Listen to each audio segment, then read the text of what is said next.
Assalamualaikum warahmatullahi wabarakatuh. Perkenalkan, nama saya Halid Umar Effendi dari kelas B dengan NIM 1007096. Di sini saya akan menjelaskan mengenai materi PPT tentang bisnis yang akan saya rencanakan.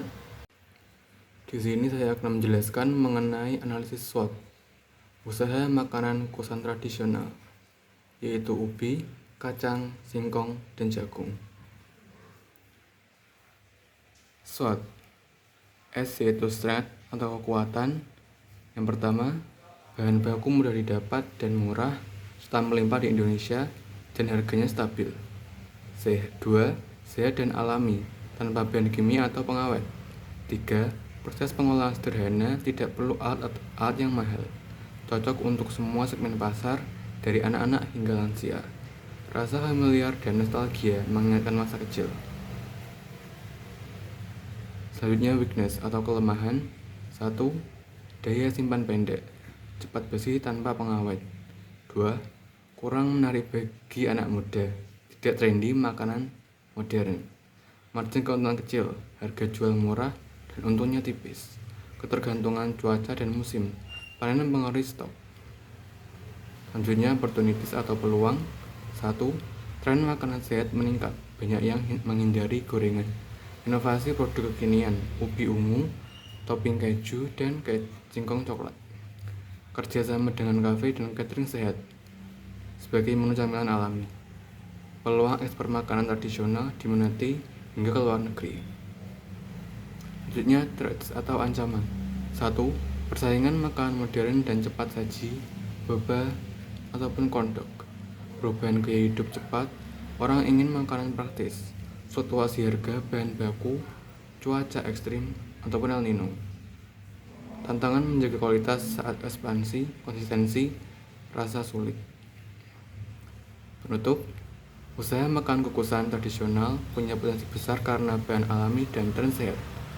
Namun, perlu inovasi agar tetap diminati generasi muda dan mampu bersaing di pasar modern. Dan logo produk dari brand saya adalah seperti ini. Lalu BMC atau Business Model Canva.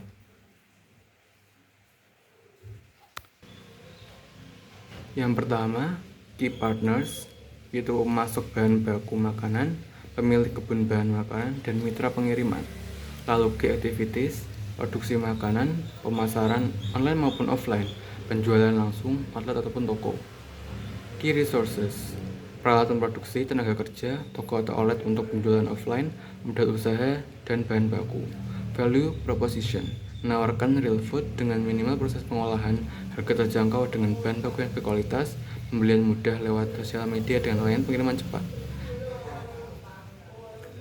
Customer relationship, pelayanan ramah dan cepat, memberikan paket yang terjangkau dan lengkap, respon cepat di sosial media. Customer segments, orang-orang yang mencari real food dengan minimal proses pengolahan, orang tua yang menginginkan makanan lebih sehat, anak muda yang ingin memulai gaya hidup lebih sehat. Channels, toko fisik ataupun online, sosial media, dan marketplace.